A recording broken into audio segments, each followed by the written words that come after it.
Moving on to next part of our discussion, that is adsorption isotherms.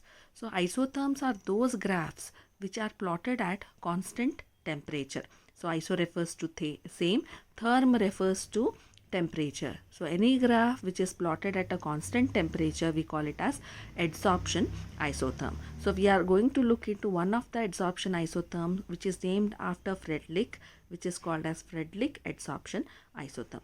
So what does he say? So what is this Fredlich adsorption isotherm? So what does Fredlich say? If you increase the pressure, adsorption of the gas also increases, and at a particular point adsorption will not take place whatever may be the pressure, which means that when all the surface is occupied, there is no place for further adsorption. This is what is explained through Fredlich adsorption isotherm. So what does he say? According to Fredlich, the extent of adsorption of a gas per unit mass of the adsorbent depends on the pressure of the gas. Okay, so what is this extent of adsorption? If you have a unit mass of the adsorbent, what is the mass of adsorbate that is going to adsorb? That is referred to as extent of adsorption. So what does Fredlich say? Extent of adsorption of a gas per unit mass of adsorbent depends on pressure of the gas. Okay, so he plotted a graph of extent of adsorption versus pressure at constant temperature, which is called as adsorption isotherm, and as because it was given by Fredlich, it is also called as Fredlich adsorption isotherm. So what it says, extent of adsorption which is given by x upon m is directly proportional to pressure which is raised to 1 upon n. Okay, so extent of adsorption is directly proportional to pressure raised to 1 upon n. So I can write it in this form: x upon m is directly proportional to pressure raised to 1 upon n. So if you remove this proportionality sign, I'll introduce a constant k, pressure raised to 1 upon n. So this n value may be greater or equal to 1. So x is nothing but mass of the gas adsorbed, m is the mass of the adsorbent, p is pressure, k and n are constants which depends on nature of adsorbent and gas at particular temperature. When you plot a graph of extent of adsorption versus pressure, you get a graph of this kind. So initially when you increase the pressure, as because the surface was empty, and gas molecules start to adsorb on the surface, and as a result of which extent of adsorption will be directly proportional to pressure.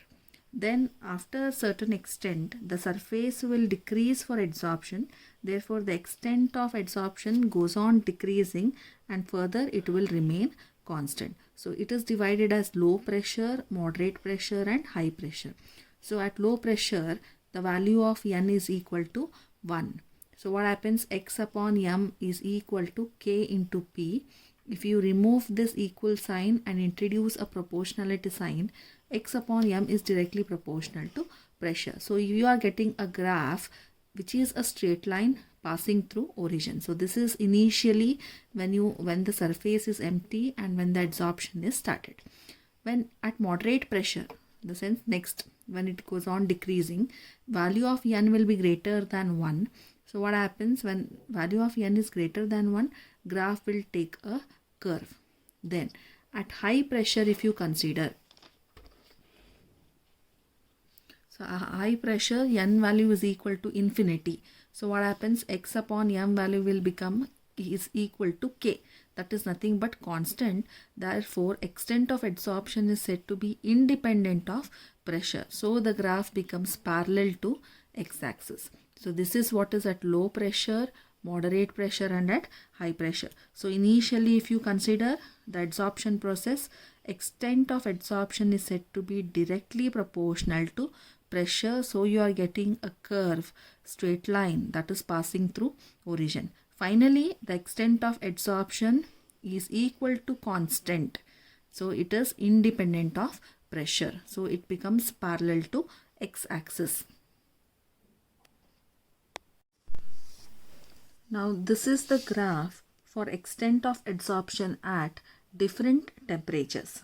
Now you can see at different temperatures you are getting different curves. So this is at 195 Kelvin, this is at 244 Kelvin, and this is at 273 Kelvin. So if you fix a pressure constant, so at one particular pressure, if you see what is the extent of adsorption for different temperatures. So this is what is the extent of adsorption for 273 Kelvin, for 244 Kelvin, and for 195 Kelvin. So from this graph it is clear that if you fix the pressure, the extent of adsorption decreases with increase in temperature. So as you increase the temperature, the extent of adsorption goes on decreasing. Now coming to the validity of this Fredlich adsorption isotherm. Now Fredlich adsorption isotherm can be verified by this equation, x upon m is equal to kp raised to 1 upon n, and taking log of this. So when you take the log of this equation, what you are getting, log x upon m is equal to log k plus 1 upon n log p. Okay, so if you plot a graph of log x upon m versus log p, then you should get a straight line with slope 1 upon n and intercept which is equal to log of k. So if it comes to be a straight line, then we can say that Fredlich adsorption isotherm is valid, or else it is not valid.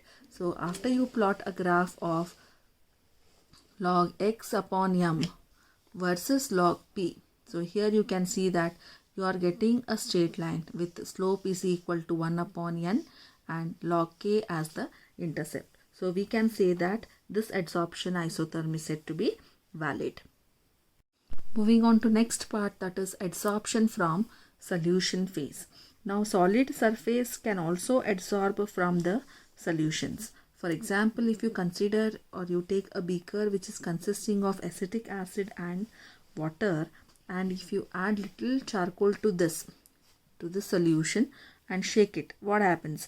A part of the acid will be adsorbed by the charcoal and the concentration of the acid will tend to decrease in the solution. So when the concentration of acid is decreasing, it means that some of the acid is being adsorbed by the charcoal. So in such cases, this Fredlich adsorption equation is modified as x upon m is equal to k into c raised to 1 upon n. Now where c is nothing but your equilibrium concentration. Okay, so there are certain observations which has been made in this case of adsorption from solution phase. The first thing is extent of adsorption will decrease with increase in temperature. Extent of adsorption increases with increase in surface area of adsorbent. Extent of adsorption depends on concentration of solute in the solution, and also it depends on nature of adsorbate and adsorbent.